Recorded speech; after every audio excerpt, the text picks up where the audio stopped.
Welcome to another playthrough and hello there of a Commodore 64 classic, and this time it's the daddy of them all, it's Ghostbusters. So this game has so many fond memories for me. I remember had a family member who had a Commodore 64 and used to go there for Sunday dinner, and I would spend the entire time on his Commodore bashing away at all the games that he had. I mean, look at this. It's 1984, 1985, and you're seeing Speech. You've got a tune going on, and there's a bouncing ball. What more could you want out of a game? Anyway, I shall not ramble on too much about the nostalgia of this all. So yes, you just press the space bar and it says it. Absolutely amazing. Right, so let's go and bomb through this. So the idea of this is that you basically play the game as you would the film. So you set up your Ghostbusters business, you go and catch a load of ghosts, and at the end you do the bit with the Marshmallow Man and Zool and everything else like that. So there's no surprises here really. If you've seen the film, of course, the film's an absolute classic. It's just such a brilliant film, and the game isn't far behind. The negatives out the way first. The game is a bit samey. Once you've done it once, there's not really any reason why you would do it more than once. But to kill, I don't know, half an hour or so, something like that, it's absolutely fantastic. So the first thing you got to do is pick your car. You've only got $10,000, so you can only pick one of the first three. The best thing to do is the second one because it's fast, but it still leaves you with a little money to buy the stuff. So let's see if I can remember what to buy. So we need one of them, and we need the marshmallow sensor. When I first played this as a kid, I didn't realize the importance of the marshmallow sensor and the bait, because you need the bait to catch the Marshmallow Man, and if you don't catch the Marshmallow Man, you eventually lose because he smashes all the houses up and you get the bill for it. And yeah, I think that's me done, isn't it? Let's just check. So I can't afford that. Image intensifier, well, you don't really need that. So yes, so often really, I may use warp in this because the game can get a little bit tedious waiting for the houses to go. Bit of warping. So yes, see, you've come to a house now, and you've got to lay your traps. So lay it in the middle. Put your man number 1 there, and your man number 2. It's usually helpful just to wait for the ghost Slimer to come down. So I'm just going to wait for him to come down.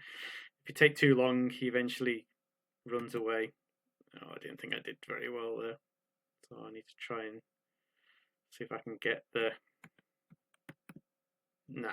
So I'm going to get slimed now. He got slimed. Yes, fantastic. As you can see, one of these buildings is purple, so sometimes you can anticipate that there's going to be a ghost there.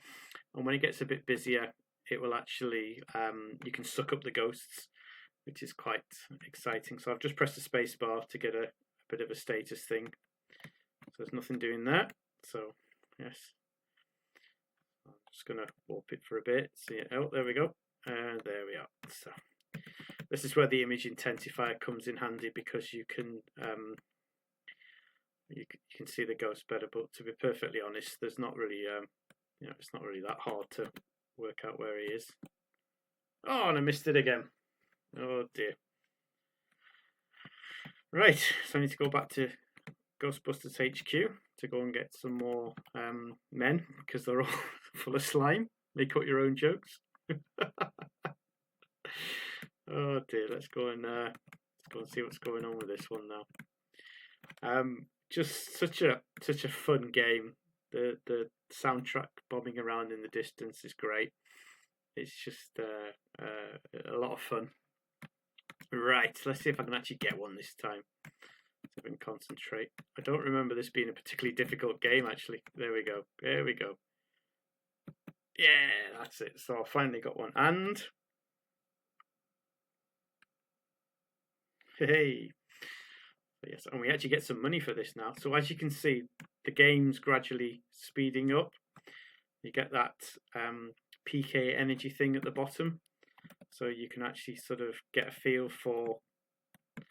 I don't know what it means. It means the sort of the amount of spookiness that's going on, and as it gets higher, the game gets faster. You get more ghosts. You get more chances to capture ghosts. And then when it gets to a certain level, I think it's 10,000. You then have to go and face the Marshmallow Man, Zool, and all that stuff.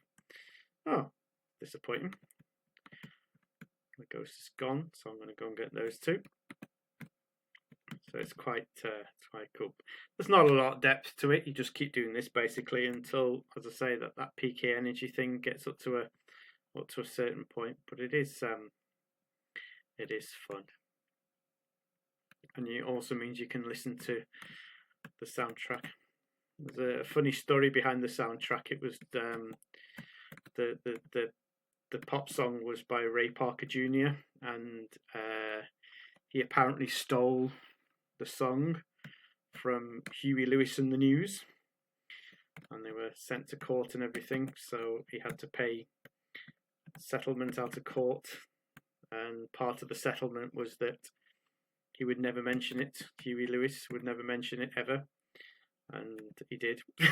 As soon as he got the chance, he mentioned it in sort of interviews and press and stuff, so naughty boy. But yeah, great film. So just go and capture some ghosts, and we'll go and get that.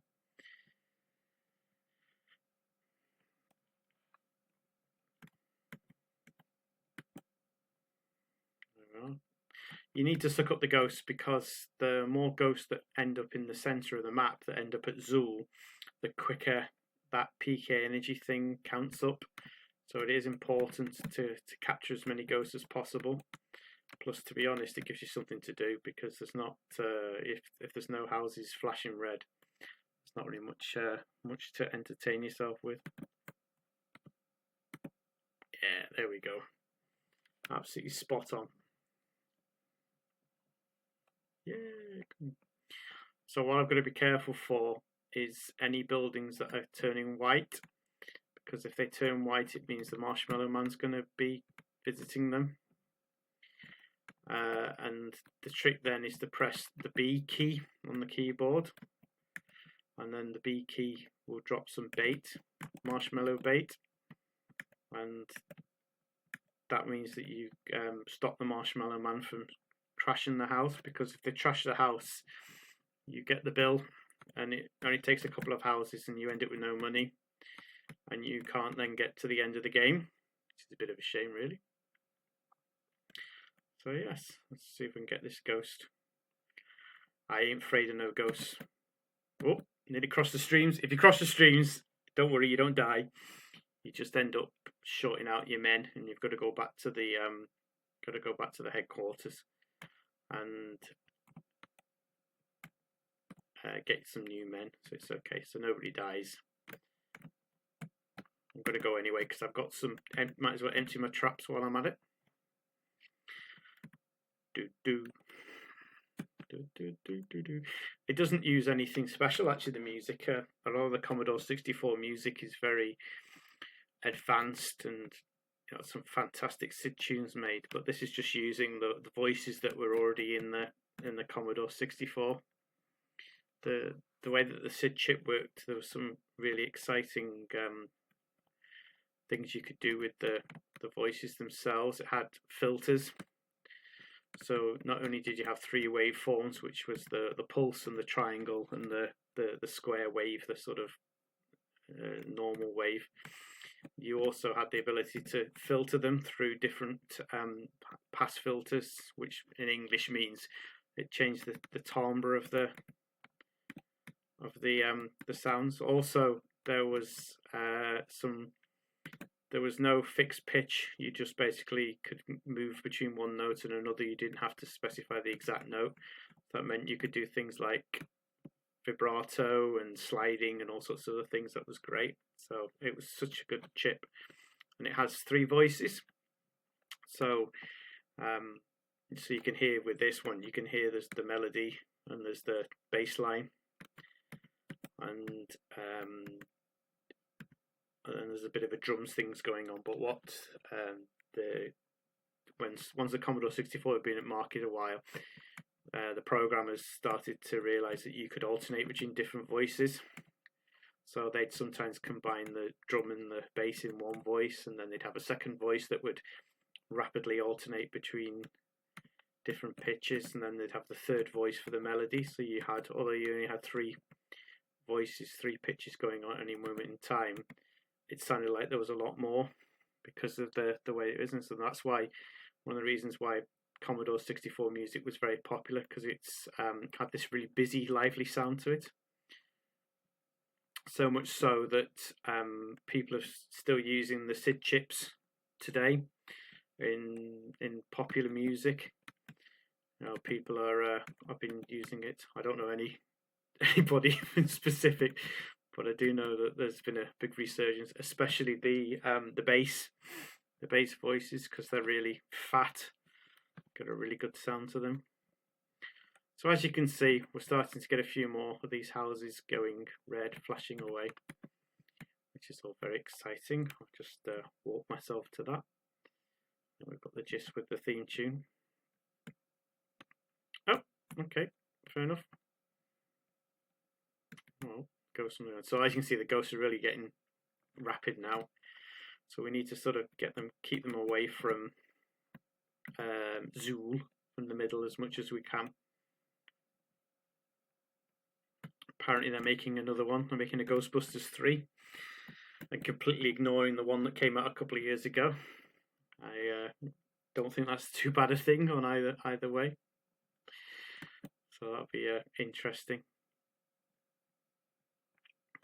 There we go. Let's go and get some more ghosts. I must apologise for how badly I'm doing this, by the way. I'm so rusty. But I guess that's the whole point of this channel. It's a nostalgia thing. It's not a perfect playthrough guide. It's just reliving a few childhood memories and, you know, making an absolute pig's ear of it while we're at it. Ghostbusters indeed. I'm going to be doing some more of these movie tie-in games. They were some of the best games on the Commodore, were the movie tie-ins, especially the ocean games. There were some fantastic games like Rambo and Platoon, RoboCop. It's just some great games. And you know, before you had the internet, you had to work out how to play these games on your own and draw out maps and find cheat codes in magazines and stuff. It was you know, you had a lot more was down to the player to work it out for themselves, and sometimes you just couldn't work it out, like I said with this game and the marshmallow bait. You know, I'd have never worked that one out, and obviously I didn't, because it was only until I went to university and went on the internet and everything. That was the only time I actually found out how you completed this game, which is a bit annoying.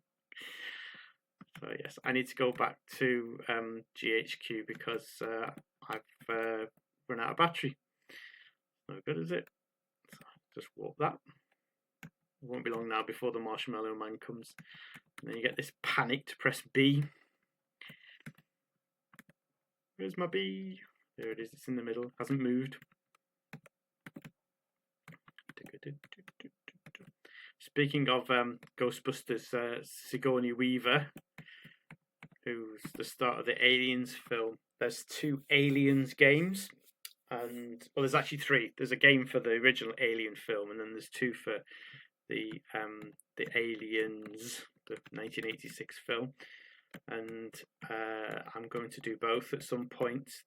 They're 2 completely different games, and again, I didn't know about this until I discovered the internet. But the game that I was used to was a Mastertronic version, where basically it was like a maze, and you went through, you controlled each of the different people in turn, and you went through the maze, and it's very claustrophobic, very atmospheric, and it was just like a ginormous maze complex, and I never even got close to completing it. And when I went online, I found maps and other things which actually explained it, and it was absolutely, I was never going to complete that, never in a million years. But then there was also what they called the US version and that was completely different. That was more like an arcade game, and it was in several different stages. So it must have been a disc game because you couldn't fit all that onto a tape. My first Commodore 64s had a tape drive, so I didn't know that. It was only later in life I acquired.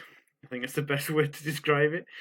Acquired a disc drive. So yes, but the US game, I may have to do over multiple recordings because it's it's a very in-depth game with lots of different levels. So I'm looking forward to doing that one as well. And it's got a ridiculously hard end. The last one where you're fighting the Queen in the low loader. I mean, I don't know how anybody completes it without cheating. The number of times I used to sort of save my snapshot and try it again, save my snapshot and so on. But yeah, I'm gonna have a little look at that one as well. Any suggestions for games? Please let me know. There's only something like 10,000 to pick from, so chances are, if I've not played it, I'll have a go at them. But at the moment, I'm just picking away at games that I remember from my childhood, and this is top of the list. This one. So the PK energy thing's at about 3,000 now. So, and it's really rattling up. So I don't think it's going to be long before the Marshmallow Man comes and we start getting there. It gets faster and faster, the counter. So it won't be long before it gets to 10,000 now, because it will just keep going and going and going. So, yeah. As you can see, the ghosts are all going there.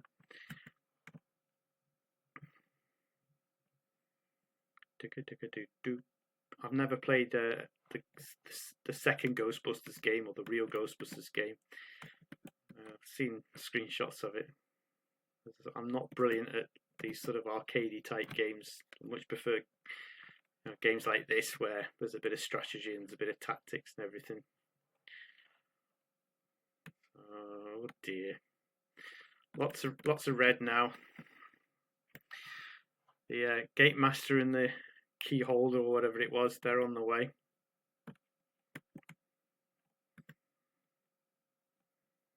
There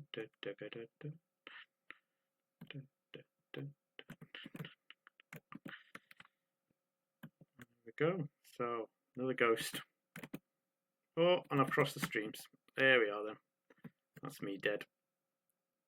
Oh, it's going so fast. Oh, no. So I'm just going to walk through this. I'm just going back to GHQ. Get some new men. Oh, dearie me. Imagine playing this on faster speeds all the time.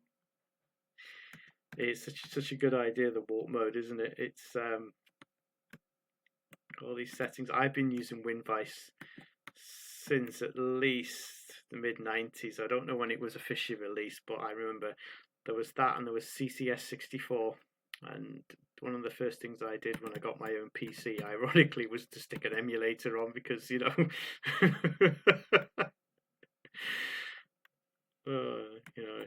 what you do, isn't it? Really, you get a more powerful machine, and then you take it back to where it was 10-15 years previous. And of course, one of the first games I put on when I got the emulator was this. I went, oh, so that's how you complete it. Yeah, fantastic. I must be getting the Marshmallow Man soon. Must be. Oh, there he comes. Yes! And I pressed B. So by pressing B, that stopped him from smashing up houses. Oh, he got some extra money for that. That's quite exciting. If you know about the sprites on our Commodore 64, you can really notice that this is an early game, because they are using the sprites almost like out of the box. So you had sort of different settings for your sprites, which are the animated characters, like double size and transparent and layering and stuff. Oh, Marshmallow's coming soon, as you can tell by it going white. So I better get on with the B probably after this. But yes, you can tell like the ghost is double size, the one I've just sucked up, and you can tell by it being blocky. When people got used to programming for the 64, they found other tricks. There are meant to be 8 sprites on screen at any one time, but they found ways of having as many as they wanted to. There's some very clever games out there, and towards the end of its life there was some, you know, really impressive software that was released. But you know, this isn't a bad game. Oh, are we going to B? Yeah, there we go. Pressing B. Oh, he's very unhappy about that, isn't he? Oh well, what do you expect? Can't go around smashing up people's houses, can you? Oh, and I see it's going really, really fast now. You know, yeah, it won't be long now before we get to the magic number, which I say I think is something like 10,000.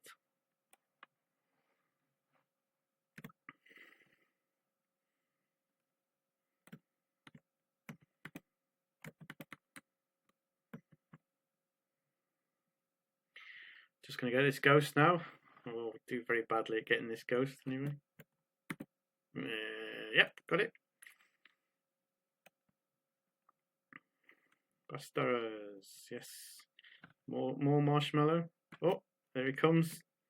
See, when you've got the bee, when you've got the bait, it's dead easy, isn't it? Right, I'm just gonna warp through this now because